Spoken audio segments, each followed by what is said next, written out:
Okay, what's up everybody? Welcome back to the channel. Today we do another totally useless comparison, but some people might find this interesting, of APS-C versus full frame, just image quality. This is a highly imperfect test, but I'll set up the scenario, what we're going to do. We're doing this video right now. Right now you're seeing a crop sensor camera and a full frame camera at the same equivalent focal length with the same aperture. So the aperture is not equivalent. They're both at f3.5. They're both at 24 millimeter equivalent focal length. I've got them on manual video mode with ISO auto, so they're auto exposing. They're using kit lenses, native mount kit lenses, and I've got face and eye detection on. This isn't really an autofocus test, to be honest. I might do some of that just for my own purposes. But we're both shooting in 4K, 24 frames a second. And I do have stabilization on both, so the cropping is a little different. That's why you maybe see a little different field of view on one versus the other. But this is essentially it. What I'm trying to do is understand the video quality differences and what they actually mean. After this, I'm going to put a 50 millimeter equivalent lens on the full frame, 1.8, and a 35 millimeter 1.4 on the crop, and we're going to take some photos and see if you guys can tell the difference and compare them. Because obviously there's a difference in full frame, I think, but how big is the difference? And is it worth it carrying a bigger body in most cases for full frame versus a crop sensor? This is kind of like the Fuji versus full frame competitions you've seen or videos you've seen a bunch in the past. And yeah, I'll tell you that one camera is a Nikon and one camera is a Lumix, the S5. And just you can look at colors too. These are both standard profiles. If you were to like turn on the camera and put it in standard, this is what it would look like out of the box. So I'm not going to tell you which is which until the end. I'll tell you what I used at the end, and then we'll kind of go into some other stuff you can try for equivalencies as well. But I mean, how does this look? How is the autofocus keeping up with everything? I mean, I put them both on like a faster and responsive look. Do you like the colors? Is there more clarity and contrast on this camera versus this camera? Do you like kind of the warmer tones out of this camera versus maybe the cooler, bluer tones on this camera? Which one looks sharper to you? I'll kind of alternate these videos as you go about it, and what do you like more? You know, one of the big things about a crop sensor camera that's 24 megapixels or 20 megapixels versus a full frame camera that's 24 megapixels is the photo sites. The actual pixels are bigger on a full frame. So typically low light's a little better, but in good lighting like this, it's hard to tell the difference. And so, I don't know, you tell me, do you like this camera better right here? Or do you like this camera better right here? Which one looks better to you guys? What's more pleasing? Alright, so, oh man, the lawnmower, guys. Just from an autofocus perspective, I am curious which one is better and more responsive, so I'm going to come up to the lenses really quick right now and see which one adjusts autofocus faster.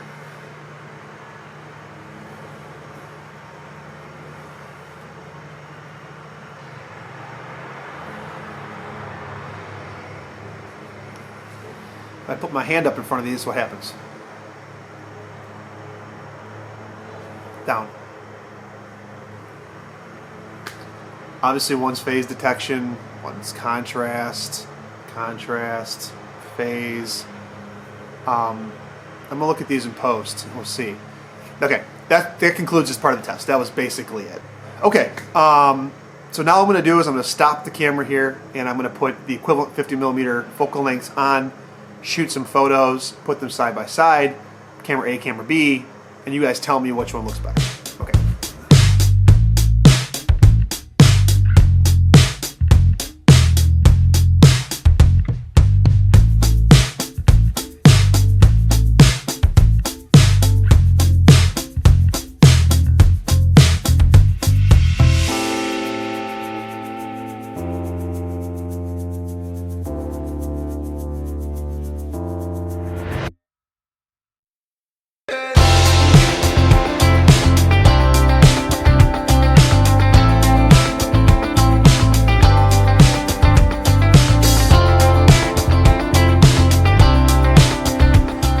Alright, so that was just a really quick video test. I'm on the S5 right now, Lumix S5, The opening scene you guys saw was shot on this lens, the 20-60 kit lens, and then the other one was the Nikon ZFC I'm playing with for a little bit, right here. Shot on the basic real small pancake kit lens. Come on, grab it, product for showcase. There he goes. This is the 20-60, or I'm sorry, 16-50 kit lens. So I set this at 24 millimeters f3.86, whatever it was. This is at 16 millimeters f3.5, so about the same. I had electronic VR turned on, so you saw the crop from that, and that was the difference. What did you guys think of that?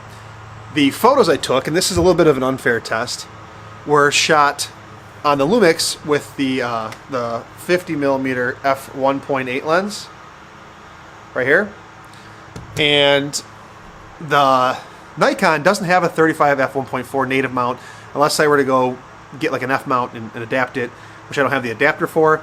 So I used a cheap $83 7 Artisans 35 millimeter f1.4 lens.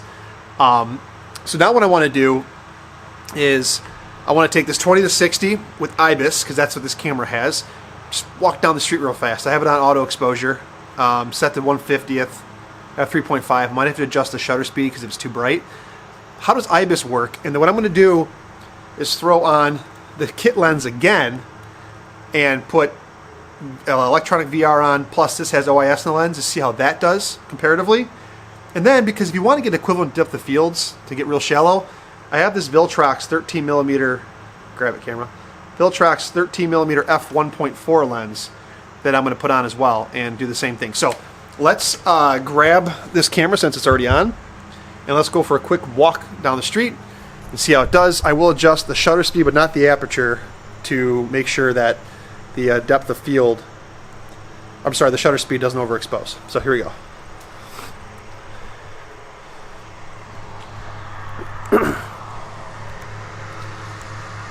All right.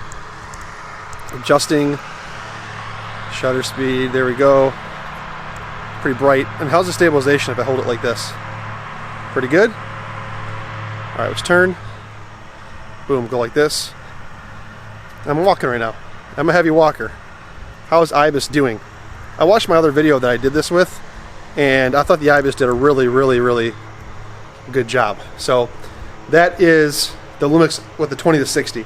Now I don't have an 18f1.8, which just came out. Obviously no one does, except for reviewers. I don't even have the 24 1.8 to do a shallow depth of field test. So this is all I can do on this camera. But let's go over to the Nikon real quick and see how that looks comparatively. Okay, so this is now the Nikon ZFC with the 16-50 kit lens at 16 millimeters f3.5. I have the electronic VR on, so it's cropped in a little bit more, and obviously there's OIS in the lens as well. So let's go for a little walk. Again, I'll adjust shutter speed if I need to compensate for overexposure. I think that's this dial back here. It is. So here we are right here. How's the Nikon handling it? Same exact path, just walking. I mean, I can't tell. I'm looking at the screen. It's hard to tell. I have to look at post. But yeah, this is it. You drop this back down to 1/50th of a second. The audio, by the way, is all coming through a Rode Go mic from each camera, so that's that. Just to show you guys real quick, the 20-60, the 50-1.8, the 85-1.8, all the lenses are about the same size on this S5 system, all same filter thread. I'm going to switch over to the Viltrox 13 1.4 so you can kind of see comparatively the size real quick before I do that of these two lenses. They're about the same. Right, here's the 20-60 right here, and here's the Viltrox. So they're about the same size, really. They're not different. So let me pause the video and click over to 13 1.4 and see how that looks. Okay. Oh, smokes. 1.4 makes a big difference. Let's up the shutter speed here. Okay, this is the Viltrox 13 1.4 at f1.4. How's it look? I mean, from autofocus perspective, it does a really good job of keeping my eye. If I do any like the product showcase stuff, it does a pretty good job of jumping back and forth. And just comparing the two cameras, I think the Nikon does a better job of autofocusing over the Lumix. The reason why I'm comparing these two cameras, to be totally candid with you, is I have my Leica. That's my mainstay.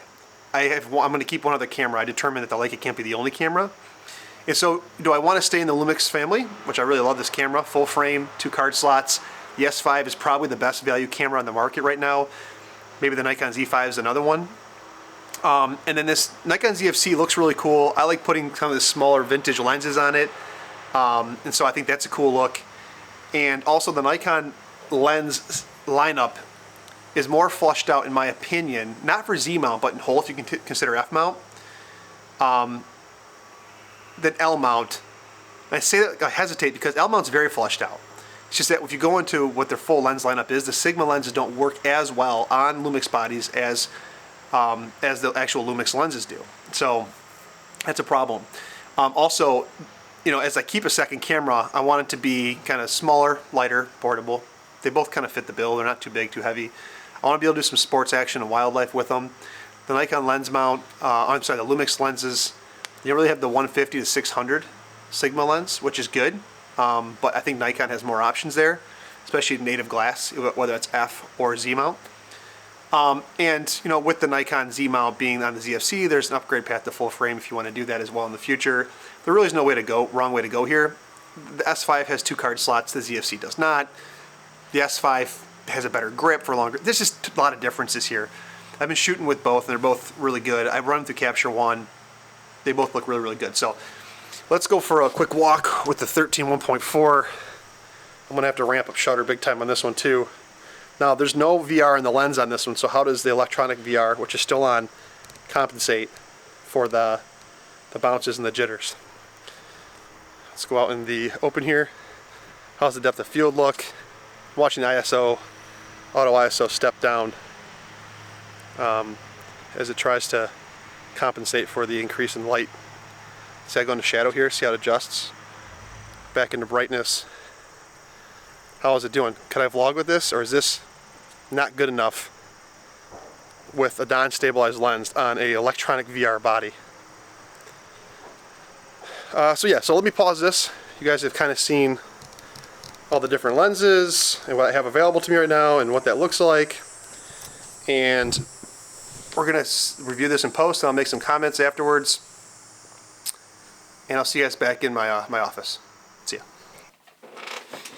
All right, we're back in a more controlled environment. I've got gear everywhere. I just had a chance to, sorry, I'm bouncing my desk. I had a chance to review all the footage and the photos. A couple comments. In the opening scene, you can see that the Lumix has more of a blue cast to it, and the Nikon has it's too yellow actually.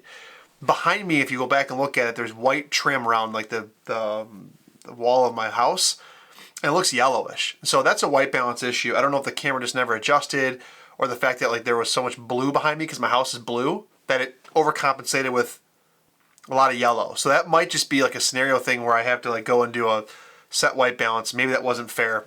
Rookie error, rookie mistake. Here I am in a more controlled environment. This is a white light, yellow light behind me. You can see the white, what the colors look like. Maybe this is more accurate of what it should look like. I did a little disservice to this test. I don't know if using a 7 Artisans cheap Chinese lens is really fair. What's interesting is that for $83 and totally small, I think they're pretty close. There is more detail in the 51.8. I think that's a lens issue. I've shot some photos with the little 16mm, 50 kit lens, and this lens feels like a complete piece of crap, but it actually puts out some pretty good images and has good sharpness to it. So I think if I were to take photos at an equivalent like aperture depth of field with a Nikon base lens, I'd probably get better photos, but I don't think they're that far off. So yeah, the autofocus for video is better, maybe even for photo is better on the Nikon for sure. It's just, these are two different cameras. They really are, but I was curious like what the actual difference is. If I was going to do sports and wildlife, I'd probably pick the Nikon. More lenses, better autofocus, different and more bodies to work with in the full frame, in their native lens mount. So I think for that perspective, you go with the Nikon all day. that being said, like, you know, you can't deny that full frame does have some advantages there in terms of depth of field control and low noise or low light performance. From a stabilization perspective, I didn't think the 16-50 with the OIS and the lens and the VR and the camera did bad. I thought it looked pretty good. I think the Lumix, the IBIS looks a little more natural, a little better. I don't know. I think they're both acceptable. I don't think anybody would complain about either. When I switched to the 13-1.4, I feel like I could see a little more wobble. It wasn't as good. So there's that. The other also interesting thing is that, you know, at a 13-1.4, this Viltrox lens, I could drop the ISO way more and get a shallower depth of field for a same size equivalent lens of the 20-60 or these 50 1.8, 85 1.8, whatever it is. And so, you know, that's interesting as well. I got to keep one camera outside my Leica, which is right here in the background. This baby, she's beautiful. She's beautiful. I love her. And I'm trying to figure out which one that's going to be. I've parted ways with my Pen F. Well, the lens is for it. The Pen F is pending for sale. And I've got my ZV-1 up for sale too, which you guys might be surprised with. But I just, in true form of trying to get down to like just an autofocus camera that does video plus my Passion camera. That's what I'm trying to do. And I really don't need an expensive camera to be my other camera. I'd say Capture One, which is my editing software of choice these days. I've canceled Lightroom. Both look really good. And I don't know. I mean, the Nikon ZFC is like a $800 camera. The Lumix S5 is not quite double that, but, you know, $400 or $500 more. Although they ran a crazy deal on the S5. They had the S5 plus the 20-60 plus the 85-1.8 for $19.97. That was a steal. That was an incredible deal. So, you know, I either got to sell the S5 or I got to return the Nikon ZFC. I bought it from Best Buy. I have that Total Tech Care, and so I can return it. And it's probably the last time I'll be able to do something like that. I've done that. This is my second camera I will have returned. One I just didn't like. So, I don't know. Comments below, guys. It's a flawed test. It's a flawed test. There's a lot of differences, and of course, if I were to, you know, do a Nikon Z5, it might be much more different. But I wanted the flip screen. I wanted to see myself change exposure. You know, that's one of the big reasons why I got rid of the Z6 II is because I do this a lot, and so for me, I want the flip screen. So, anyways, thanks for watching. Appreciate it. Maybe you found no value in this test. Maybe it was interesting to you. If you want to know what the 13-1.4 looks like on the Nikon ZFC, here you go. You want to know what a cheap 7 Artisans 35-1.4 looks like? There you go. And you can see the comparison there. So thanks for watching. Appreciate it. See you in the next one. And